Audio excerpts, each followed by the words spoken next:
Hey everybody, welcome to another video and good afternoon from Seoul. I'm currently at Gyeongbokgung Palace, which is basically served as the main palace, the main residence of the monarchy of the Joseon Empire for nearly 500 years. It's a huge place, there's a lot to see, so let's go check it out.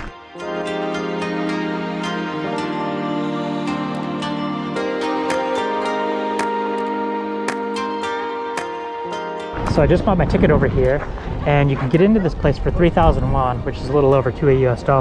However, I bought this combination ticket for 10,000 won, which is about $6 or $7 US, and you get admission into 5 different places. The main one is Gyeongbokgung, which is where we're at now. Doksugung, which I went to yesterday, but I'd like to go there again. It's a really nice place. It's really beautiful right now. And these other 2 palaces and shrine. 안녕하세요. 안녕하세요. 네, 들어가세요. 감사합니다.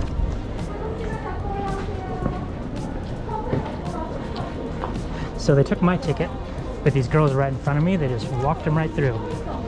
No ticket required with hanbok. So, Gyeongbokgung Palace. It was built in 1395, 3 years after the Joseon Dynasty was founded.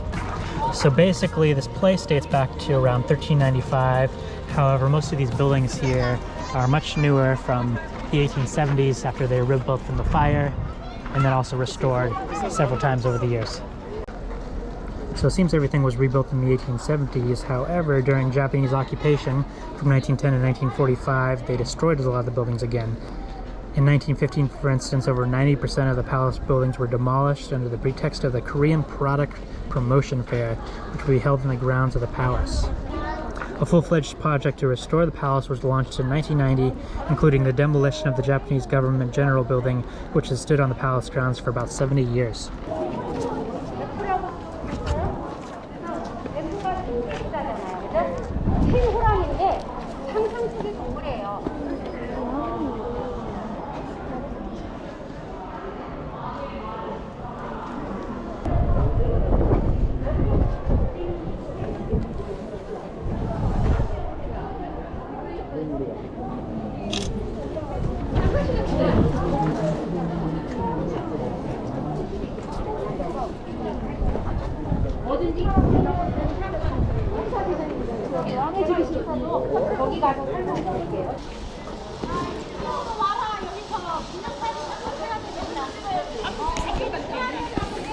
So that was obviously the throne room. So directly behind the throne room is kind of the council chamber, meeting room.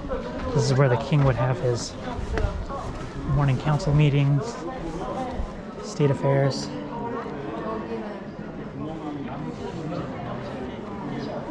It's pretty too. Not as grand as the main hall. So it seems like they reserve the main hall for the big events, and then the everyday mundane work they would do in here. The main throne room's over there. It's got a big wall around it. Then this section, it's got a big wall around it. It's got a couple other buildings here. And then we move on to the next section.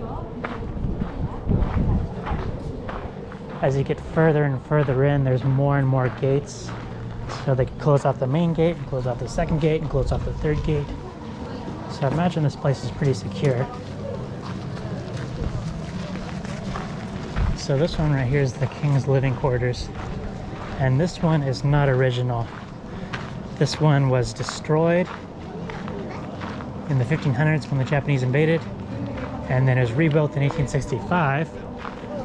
However, it was dismantled in 1917, and all the historic pieces were used to refurbish another temple.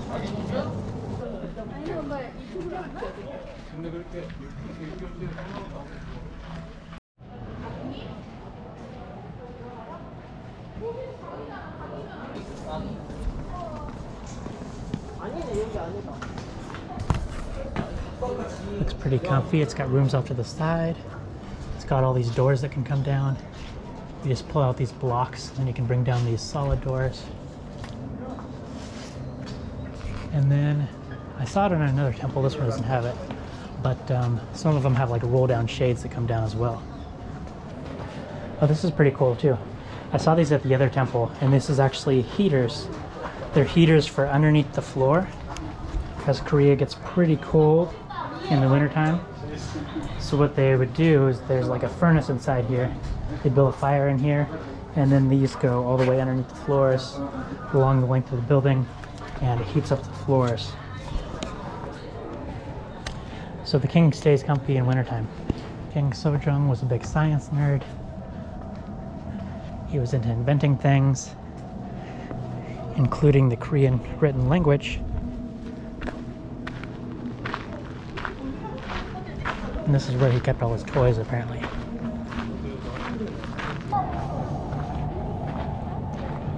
So this building here is kind of like a banquet hall. This is where they'd have their big parties, or they'd receive foreign envoys.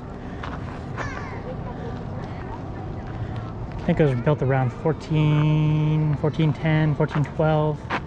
And then it was another one of those buildings that was completely burned down when the Japanese invaded in the 1500s. But rebuilt in the 1860s, I believe.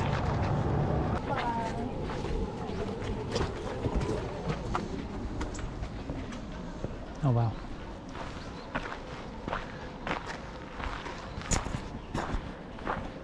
This one's the most beautiful in my opinion. I like the natural wood look of it rather than the painted green.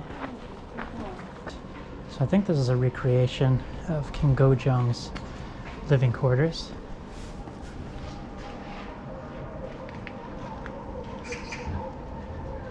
Beautiful painting inside. And it was here, or somewhere in this area, that his wife was killed by Japanese assassins, the queen.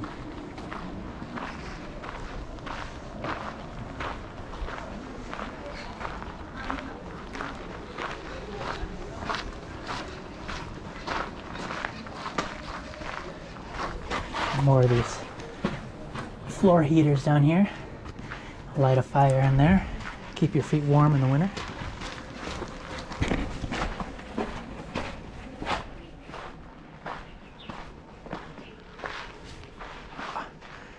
Beautiful. Kind of cool they got this hallway here connecting the two buildings.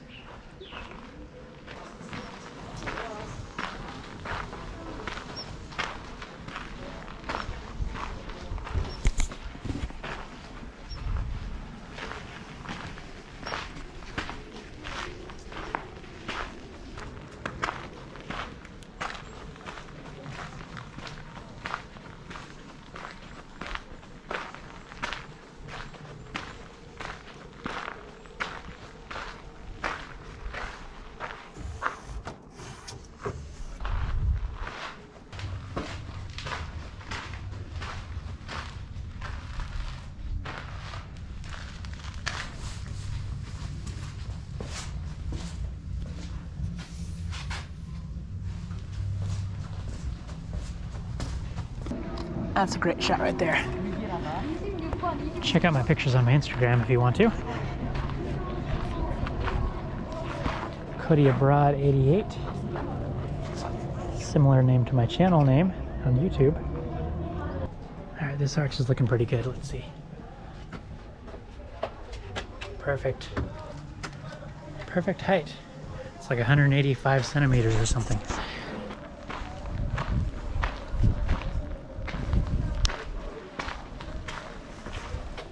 Ow.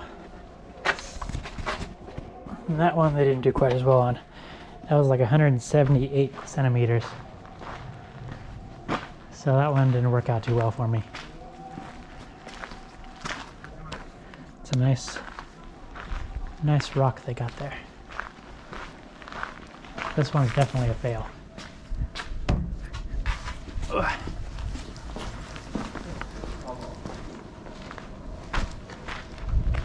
Oh, so they're gonna paint this, the green and the red and everything. That's a shame. I kind of like it the way it is.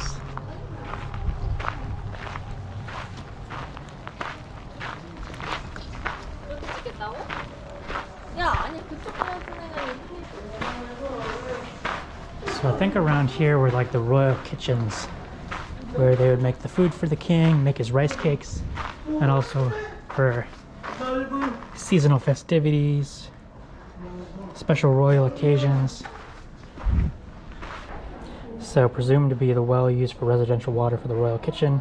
7 wells, including this well, have been found on site.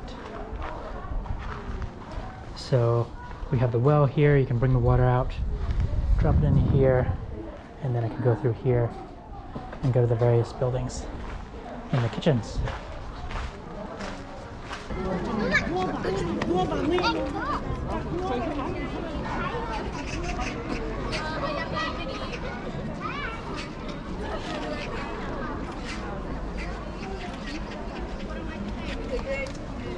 되게 유익했는데 지식은 채우지 못했다.